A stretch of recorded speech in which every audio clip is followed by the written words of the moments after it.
বিসমিল্লাহির রহমানির রহিম। সকল প্রশংসা আল্লাহর, সকল ক্ষমতার মালিক আল্লাহ মহান। আসসালামু আলাইকুম আমার প্রাণ প্রিয় সকল আপনজন, কেমন আছেন? আমি আপনাদেরই কান্তা আপা আবারও চলে আসলাম আপনাদের মাঝে অসংখ্য সুখবরের বার্তা নিয়ে। আপনারা অবশ্যই আমার এই ভিডিওটা শেয়ার করে দেবেন, সাবস্ক্রাইব করে নেবেন, কারণ ভালো কাজ যত ছড়িয়ে যাবে মানুষের জন্য ততই কল্যাণকর। আলহামদুলিল্লাহ, আলহামদুলিল্লাহ, আলহামদুলিল্লাহ। আল্লাহ মহানের কাছে হাজারো লক্ষ কোটি শুকরিয়া আদায় করছি। আমি কৃতজ্ঞতা প্রকাশ করছি আপনাদের প্রতি।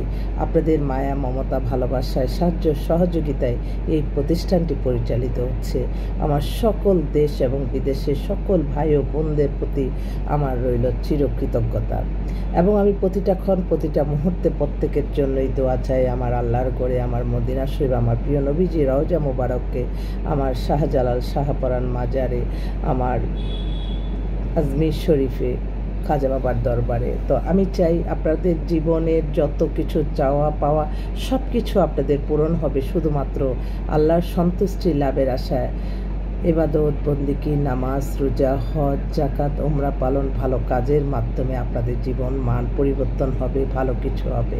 আমাদের কাছে তো যেটা দিয়ে যাবেন বায়োডাটার ছবি, আমরা চেষ্টা করতে পারি, কিন্তু আপনার যে তাড়াতাড়ি বা আপনার যে একটা ভালো সুখবর সেটা পাবেন আপনার ইবাদত বন্দিগির মাধ্যমেই।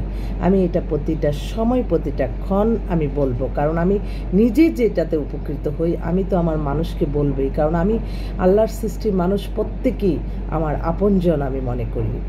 তো আপনারা বিয়ে শাদী নিয়ে কোনো চিন্তার মধ্যে থাকবেন না। আমাদের কাছে দায়িত্ব দিয়ে সমস্ত চিন্তা আমাদের কাছে দিয়ে আপনারা বসে থাকবেন। আমরা তো প্রতিক্ষণ প্রতি মুহূর্তে একটা সেকেন্ড পর পরই আপনাদেরকে ইনফরমেশন দিচ্ছি, একদম কন্ট্যাক্ট নাম্বার সহকারে থাকে। প্রত্যেকের সাথে নিজ দায়িত্বে খোঁজ খবর নিয়ে আলহামদুলিল্লাহ বিয়ে হয়ে যায়। কখনো চিন্তা করবেন না বিয়ে করতে হলে আপাকে কি দিতে হবে, থাক আমরা লুকাই করি বা আমরা আরেকটু দেখি আরও যদি বেটার কিছু পাওয়া যায়, এটা কখনো চিন্তা করবেন না। আপনারা যেটা আল্লাহ ভালো মনে করবে সেটাই ইনশাল্লাহ হবে। তবে আপনি একটু নিজ দায়িত্বে খোঁজ খবর নেবেন। আর আমাদেরকে আপনারা মনে করেন যদি না আপনাদের সামর্থ্য নাই, আমি তো কখনো আপনাদেরকে চাপ দিব না। আমার তো এত কোনো চাহিদা নাই। আমি তো সবসময় আমি যদি আমার এত বেশি চাহিদা নিজেও ভোগ করি তাহলে তো আপনাদের কাছ থেকেই আমার নিয়ে ভোগ করতে হবে। কিন্তু আমি তো চাই না আপনাদের একটা পয়সা বেপথে যাক। আমি আমার মেধা পরিশ্রম আমি করতে রাজি, কিন্তু আমি প্রত্যেকের জন্য ভালো কিছুই চিন্তা সবসময় করি। আমারও অনুরোধ আপনারাও আমাদের এই প্রতিষ্ঠানটা যাতে বেঁচে থাকে 10 মিলে আপনারা কিছু সাহায্য সহযোগিতা করবেন, এটা আপনাদের জন্যই। আমি তো বলবো যে মানুষের দায়িত্ব নেওয়া, একটা জীবন পরিবর্তন হয়ে যায় একটা বিয়ের মাধ্যমে। এই একটা সামান্য কিছু চাকরি বাকরির পিছনে আপনারা অনেকেই ঘোরেন, অনেকেই মিথ্যা কাল্পনিক জগতে বাস করে তারা বিভিন্নভাবে ইনভেস্ট করে এখানে ওখানে। এগুলি থেকে আপনাদের দূরে থাকতে হবে। আপনাদের যে মেধা আছে, যে যোগ্যতা আছে সেই অনুযায়ী সব কিছু হবে, এবং সেটা আপনি পাবেন ভালো কিছুটা, সেটা শুধু আপনার নামাজ, রোজা, ইবাদত বন্দিগির গুণে। এটা সবসময় মনে রাখবেন।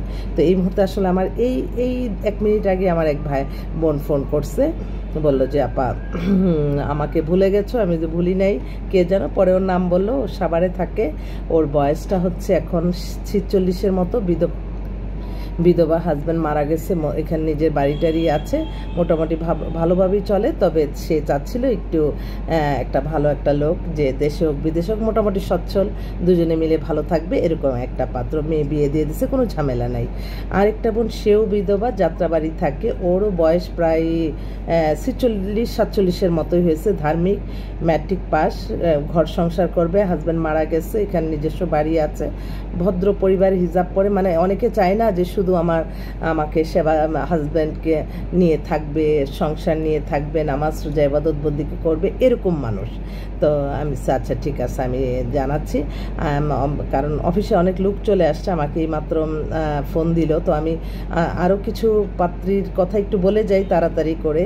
আরেকটা বোন, ও হচ্ছে বিধবা, ওর বিয়ে হওয়ার পরে ওর হাজব্যান্ডে লঞ্চের তে নাকি ডুবে মারা গেছে। তো এখন ডিসিশন নিয়েছে তার ছোট বোনকে বোনকে আমি বিয়ে দিছি, এখন আবার এই বড় বোনের জন্য আবার আজকে বলল যে উত্তরাতে বাসা, ওর বয়স 30-এর মতো, বিধবা হয়ে গেছে, একটা মেয়ে আছে, মোটামুটি সচ্ছল পরিবার, ওর জন্য একটা ভালো ছেলে চাচ্ছে। দেশে সেই নর্মাল পাত্রীগুলি, এত আহামারির চিন্তা নাই, তারপরেও তাদের একটু চিন্তা যে তাদের চেয়ে একটু ভালো হোক, এটা মেয়েদের থাকবে। আরেকটা বোন এই বনশ্রীতে বাসা, ওরও একটা মেয়ে বাবু আছে, ও একটা নিজে বিজনেস করে, বুটিক শপ টপ আছে, ওরও প্রায় 35-এর মতো বয়স, কিন্তু খুব স্মার্ট সুন্দর।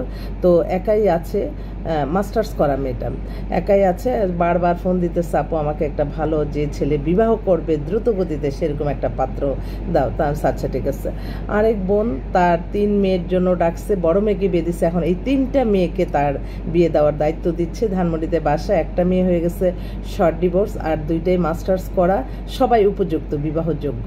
তো ওদের আবার একটু মানে লাইকিং একটু এরকম চায় যে ছেলে সচ্ছল হতে হবে, তাদের পজিশন ভালো হতে হবে। আর যেটা ডিভোর্স, সে চায় যে যদি তার মা বাবা কেউ না থাকে, সে যদি মাস্টার্স করা থাকে, ভালো জব করে, তাহলে আমাদের সাথেই থাকতে পারে।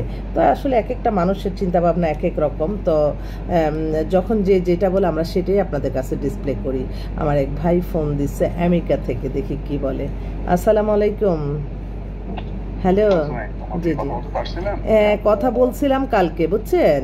তো উনি বলল যে ঠিক আছে আপা, আমি একটু বাইরে আছি, আমি আপনাকে কালকে ফোন দিব, আজকে আমি এখন কথা বলবো। তাহলে ওই মেয়েটাকে আপনার পছন্দ হয়েছে? হ্যাঁ, ডাক্তার ডাক্তার ডাক্তার ডাক্তার, হ্যাঁ হ্যাঁ হ্যাঁ, ওকে।